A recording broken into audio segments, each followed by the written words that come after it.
So hello everyone, welcome to Utpal Chemistry. So তোমালোকৰ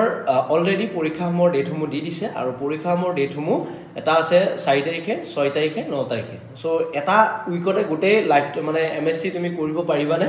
বা কিনেকে কি হ'ব তোমালোকৰ অলৰেডি ডিসাইড হৈ যাব সো সেই বেচিছত আমি অলৰেডি মই strategy video কথা কৈছিলো আৰু strategy ভিডিওত আমি মই বহুতখিনি কথা কৈ দিছিলো তোমালোকে হয়তো strategy ভিডিও কেটাৰ পৰা ফলো কৰি বহুতখিনি আইডিয়া এটা পাইছা যে কেনেকৈ এটা এক্সামত তোমালোকে পঢ়িব লাগিব বা কেনেকৈ তোমালোকৰ নিজৰ প্ৰিপাৰেচন সমূহ চলাই ৰাখিব লাগিব সো ইতিয়া কথাটো হ'ল যে আমি প্ৰিপাৰেচনটো কৰিলো এটা প্ৰিপাৰেচনটো কৰোতে আমাৰ ইতিয়া কি হ'ল প্ৰায় আমাৰ সকলোৰে 70% সিলেবাস খতম হৈছে এটা 70% সিলেবাস খতম হতে আমাৰ 30% সিলেবাস ইতিয়াও তোমালোকৰ কাৰণে কি আছে বাকি আছে কিন্তু আমাৰ লগতে আৰু এটা বস্তু হৈছে আমাৰ সমু চাপি আহিছে দিনসমূহ কি হৈছে সমু চাপি আহিছে আমি তো অকল যে সিলেবাস কিনিতে ষ্টিক হৈ থাকিব লাগিব তেনেকুৱা নহয় আমি লগতে আমাৰ আগৰ বস্তুখিনিও ৰিভিজন কৰিব লাগিব yes or no আমি আগৰ বস্তুখিনি কি কৰি আহিব লাগিব ৰিভাইজ কৰি আহিব লাগিব সো ইতিয়া সোৱা যদিহে আমি ৰিভিজন কৰিব যাও আমি এনেকুৱা এটা প্ৰসেস কৰিব পাৰো নেকি যে যি সকল ষ্টুডেন্টে ধৰা ৰাতিপুৱা উঠে তোমালোকে এটা কাম কৰিবা তিনিটা স্লটত তোমালোকে টাইমটো ভগাই লবা ডিভাইডেড দা স্লট ইনটু 3 ফেজ যে এটা ফেজ তোমালোকে 4 আৱাৰ মান ৰাখিবা বা 3 আৱাৰ মান ৰাখিবা একে দিনৰ কাৰণে যে 4 আৱাৰ বা 3 আৱাৰ তোমালোকে যিখিনি সৰু সৰু টপিক ধৰা বায়োঅৰ্গানিক আছে বায়োমলিকুল আছে আই হোপ তোমালোকৰ সৰু সৰু টপিক খিনি বাকি ৰখিছে এতিয়া সো সৰু সৰু টপিক খিনি তোমালোকে কি কৰিবা ৰিভাই যিখিনি পঢ়া হোৱা নাই সেইখিনি টপিকৰ কাৰণে এটা শিডিউল বনাই থবা আৰু সেই শিডিউলত এটা স্লট যে হয়তো ৰাতিপুৱাৰ ভাগৰ কাৰণে কাৰোবাৰ হ'ব পাৰে হয়তো হেতু কাৰোবাৰ কাৰণে ৰাতিৰ ভাগৰ হ'ব পাৰে সো ৰাতিপুৱা তুমি সেইখিনি টপিক পঢ়িব পৰা বা ৰাতি সেইখিনি টপিক পঢ়িব পৰা হৈ গল তাৰ পিছত আৰু বাকি যি দুটা স্লট আছে সেই দুটা স্লটত আমাৰ টেষ্ট সিৰিজত যিখিনি ষ্টুডেন্ট জয়েন হৈ আছে টেষ্ট সিৰিজৰ ষ্টুডেন্টখিনি কৈছো যে তোমালোকে টেষ্টৰ কাৰণে পঢ়িব লাগিব প্লাস কোৱেশ্চন প্ৰেক্টিস যে আমাৰ যিমানখিনি কোৱেশ্চন দিয়া গৈছে আগৰ বস্তু সো বাকি দুটা স্লটত তুমি কি কৰিবা এটা স্লটত ৰিভিজন কৰি মানে টপিকখিনি পঢ়িলা এটা স্লটত ৰিভিজন কৰিলা আৰু এটা স্লটত তোমালোকে কি কৰিবা যিখিনি কোৱেশ্চন আছে কোৱেশ্চনখিনি প্ৰেক্টিস কৰিবা তোমালোকৰ ধৰা ডেইলি যদি 9 আৱাৰো ৰাখা ন 9 আৱাৰ ৰাখিলেও তোমালোকৰ কাৰণে এনাফ আৰু কোৱেশ্চন ইমানখিনি চাব নালাগে কোৱেশ্চন আমাৰ কোৰ্সৰ পৰা যিখিনি গৈছে 800 কোৱেশ্চন টেষ্ট সিৰিজত বা অলৰেডি কোৰ্সত যিখিনি আছে তাহাতৰ কাৰণেতো বহুত কোৱেশ্চন আছে সো এট লিষ্ট তোমালোকে নাই বলু এদিনত তোমালোকৰ প্ৰায় 200 কোৱেশ্চন পৰিব 200 টু 300 কোৱেশ্চন 200 টু 300 কোৱেশ্চন আৰু অনলি ৰিভিজন হে আৰু টেষ্টত তোমালোকে এনেকুৱা হৈছে যে যিখিনি কোৱেশ্চন নোৱাৰা তোমালোকে হেকেটা কোৱেশ্চন ষ্টাৰ মাৰি থৈ দিবা পিছলৈকে লিখিব পাৰিবা পিছলৈকে আকৌ প্ৰেক্টিস কৰিব পাৰিবা সো হেতু ওয়ে তোমালোকে কি কৰিবা কোৱেশ্চন প্ৰেক্টিস খিনি চলাবা কোৱেশ্চন কিছুমান এনেকুৱা আছে যিবিলাক আহিব যেন লাগিছে তোমালোকৰ এবাৰতে হোৱা নাই হেখিনি টপিক তোমালোকে কি কৰিবা আৰু এটা ষ্টাৰ মাৰি থৈ দিবা হেতু টপিকৰ ওপৰত ইতিয়া ধৰা টেষ্টত এনেকুৱা এটা কোৱেশ্চন আছে ফসফৰাছ এচিডৰ কোৱেশ্চন এটা আছে ফসফৰাছ এচিড বুলি ক'লে তোমালোকৰ যিমান কেটা ফসফৰাছ এচিড আছিল সেই ফসফৰাছ এচিড গুটেকেটা পঢ়ি থলা বা তোমালোকৰ সিলিকেটৰ ওপৰত কোৱেশ্চন আছে সিলিকেটো ঠিক তেনেকৈ তোমালোকে একে ওয়েতে তোমালোকে কি কৰিবা সিলিকেটটো তোমালোকে একেলগে পঢ়ি ল'ব পাৰিবা ঠিক আছে গুটেকেটা silicate ortho silicate pyro silicate sheet silicate chain silicate everything তোমালোকৰ ঠিক তেনে বায়োঅৰ্গানিক কবা ধৰা ষ্টেটৰ কোৱেশ্চন আহিছে যে ডায়মেগনেটিক প্যাৰামেগনেটিক বাকি কেনা তোমালোকে একেলগে ষ্টাডি কৰি থৈ দিলা সো হেতু ওয়েট তোমালোকে টেষ্টটো এনালাইজ কৰিব পাৰিব লাগিব সো অকল টপিকখিনি পঢ়িব ধৰা 2 ঘণ্টা 3 ঘণ্টা দিলা টেষ্টটো এনালাইজ কৰি বাকিখিনি কোৱেশ্চন চাব কাৰণে তাত 3 ঘণ্টা মান দিলা আৰু বাকি আগৰ বস্তুখিনি ৰিভাইজ কৰিব তোমালোকে যদি 3 ঘণ্টা মান দিয়া ন ডেইলি তোমালোকৰ এনাফ তোমালোকৰ বাকি ৰিজাল্টখিনি তোমালোকে কি হ'ব ধুনিয়া হ'ব ঠিক আছে সো এতিয়া বাকি এক্সামত আহি থকা কোৱেশ্চন বিলাক কোৰ পৰা কোৱেশ্চন আহে সো এক্সামত কোৱেশ্চন তোমালোকৰ বিশেষকৈ জিওসিৰ পৰা কোৱেশ্চন পাবাই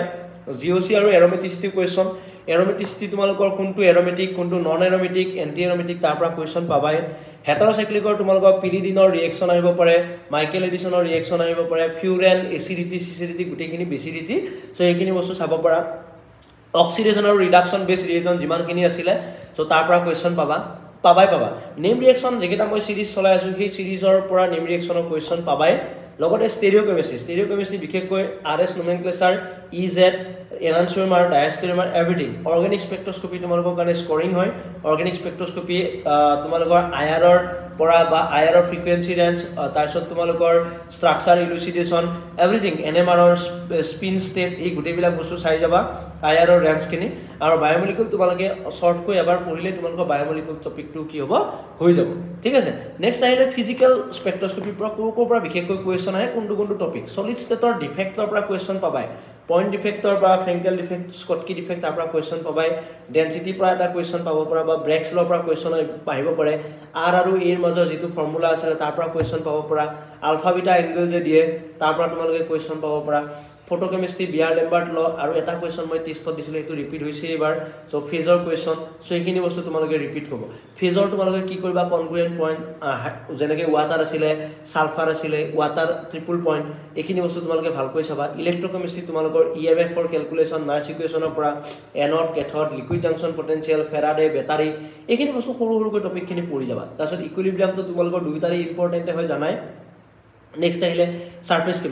কেমিষ্ট্ৰি একদম ইজি টপিক এবাৰ ওৱান শট পঢ়ি ল'লে মোৰ তাতে অলৰেডি ভিডিঅ' আছে চ' এবাৰ চালে হৈ যাব ঠিক তেনেকৈ গ্ৰুপ থিয়ৰিৰ পৰা পইণ্ট গ্ৰুপৰ কুৱেশ্যনখিনি এবাৰ চাই যাবা নেক্সট কোৱাণ্টাম স্পেক্ট্ৰস্কপি কুৱেশ্যন কটন ইউনিভাৰ্চিটিত বিশেষকৈ পাবাই চ' ভালকৈ কোৱাণ্টাম কেমিষ্ট্ৰি যিখিনি সৰু সৰু topic eigen value one dimensional box সেই গোটেইখিনি বস্তু চাই যাবা first order second order half life graph everything তোমালোকে সেই টপিকৰ পৰা কেমিকেল কাইনেটিক্সৰ পৰা পাই যাবা আৰু লগতে থাৰ্মোডাইনামিক্সৰ পৰা তোমালোকে কুৱেশ্যন পাবা থাৰ্মোডাইনামিক্সৰ পৰা কুৱেশ্যনৰ বিশেষকৈ তোমালোকে এনেকুৱা ধৰণৰ কুৱেশ্যন আহিব যে ৱৰ্ক ডানৰ কুৱেশ্যন দিব পাৰে এন্ট্ৰপি অফ মিক্সিং ডিব্ৰুগড় ইউনিভাৰ্চিটিত এন্ট্ৰপি অফ মিক্সিঙৰ কুৱেশ্যন তোমালোকে পাবা আৰু লগতে গেছিয়াছ ষ্টেটৰ পৰা তোমালোকে VRMS গেছিয়াছ ষ্টেটৰ কুৱেশ্যন সেইখিনিৰ পৰা কুৱেশ্যন পাবাই বা ৰেট অফ ডিফিউজন মলিকুলাৰ মাছৰ লগত যে ইনভাৰ্চলি প্ৰপৰ্চনেল হয় ৰুটৰ লগত চ' এইটো কুৱেশ্যন তোমালোকে পাবই পাৰা নেক্সট আহিলে তোমালোকৰ কোঅৰ্ডিনেশ্যন আৰু অৰ্গেনোমেটেলিকত তোমালোকে এই দুটা ইনঅৰ্গেনিকৰ টপিক যাতে তোমালোকে একদম থৰলি যাতে পঢ়ি যোৱা নহ'লে পৰীক্ষাত তোমালোকে নাই বুলি 10 নম্বৰ এটা যাব বহুত বেছি লছ খাবা আৰু লগতে তোমালোকৰ যিখিনি ট্ৰেনজিশন মেটেলৰ পৰা উইলকিনছন কেটালিছ যিখিনি আছে কেটালাইসিস প্ৰসেস উইলকিনছন ৱেকাৰ ফিচাৰ ট্ৰপ এইখিনি যিখিনি আছে হাইড্ৰজেনেশ্যন কেটালিছ চ' সেইখিনি যাতে ভালকৈ চাই যোৱা নেক্সট লেন্থানাইট সিৰিজৰ পৰা ইলেক্ট্ৰনিক কনফিগাৰেশ্যনটো মোষ্ট ইম্পৰ্টেণ্ট ইলেক্ট্ৰনিক কনফিগাৰেশ্যনৰ পৰা তোমাৰ পেৰামেগনেটিক সুধিব পাৰে মেগনেটিজম কেৰেক্টাৰ সুধিব পাৰে টাৰ্ম চিম্বল সুধিব পাৰে +3 +2 তাৰ টাৰ্ম চিম্বল দিব পাৰে পেৰামেগনেটিক হয় নে নন মানে ডাইমেগনেটিক হয় সেইখিনি বস্তু বা সেইখিনি চালেই তোমালোকৰ হৈ যাব চ' এতিয়াও যদি এই কোৱা টপিকসমূহৰ পৰা কিবা টপিক তোমালোকৰ ৰৈ গৈছে চ' সেইখিনি টপিক তোমালোকে এবাৰ চকু ফুৰাই চাবা আৰু তোমালোকে এটা কাম কৰিবা যিখিনি টপিক হৈছে সেইখিনি এটা সাইডত যিখিনি টপিক হোৱা নাই সেইখিনি এটা সাইডত চ' দুটা সাইডত তোমালোকে যাতে ভগাই ল'লে তোমালোকৰ কি হ'ব যিখিনি হোৱা নাই টপিক সেইখিনি টপিক তোমালোকে আকৌ টিক কৰি ইটো সাইডত লৈ আহিব পাৰিবা টেবুলৰ সন্মুখত যাতে সেইখিনি বস্তু থাকে আৰু চলিচিত আৰু এটা বস্তু পাহৰিলোঁ মিলাৰ ইণ্ডিচেছৰ পৰা কুৱেশ্যন আহিব পাৰে চ' সেইখিনি বস্তু তোমালোকে ভালকৈ পঢ়া মই মুঠতে কৈছোঁ যে 3টা স্লটত তোমালোকে ভগাই লোৱা যিখিনি টপিক হোৱা নাই সেইখিনি এটা স্লটত পঢ়া আৰু মানে ৰাতিপুৱাৰ ভাগত বা ৰাতিৰ ভাগত আৰু যিখিনি তোমালোকৰ টেষ্টৰ এনালাইচিছ বা কুৱেশ্যন প্ৰেক্টিছ কৰি আছা তাৰখিনি এটা বেলেগ ছেপাৰেটকৈ আৰু নতুনকৈ যিবিলাক কুৱেশ্যন বা ৰিভিজন কৰি আছা সেইখিনি এটা স্লটত সেইখিনি ধৰা দিনৰ ভাগত কৰিলা ৰিভিজনখিনি আৰু ৰাতিৰ ভাগত তোমালোকৰ টেষ্টৰ এনালাইচিছ কোনোবাই ৰাতিপুৱাৰ ভাগত পঢ়াখিনি পঢ়িলা ৰাতিৰ ভাগত তোমালোকৰ কুৱেশ্যন প্ৰেক্টিছখিনি কৰিলা ৰিভিজন কৰিলা আৰু দিনৰ ভাগত টেষ্টৰ এনালাইচিছ বা যেনেকৈ যি কৰা তোমালোকৰ সুবিধা অনুযায়ী 3টা স্লটত তোমালোকে ভগাই ল'বা একেদিন আৰু পঢ়াৰ বাহিৰে তোমালোকৰ বেলেগ একো কাম নাথাকিব ঠিক আছে চ' থেংক ইউ আৰু আজি কটন ইউনিভাৰ্চিটি তোমালোকৰ সলিউশ্যনটো আহি যাব এটলিষ্ট ডিব্ৰুগড় ইউনিভাৰ্চিটি নাহে কটন ইউনিভাৰ্চিটি আহি যাব ঠিক আছে চ' থেংক ইউ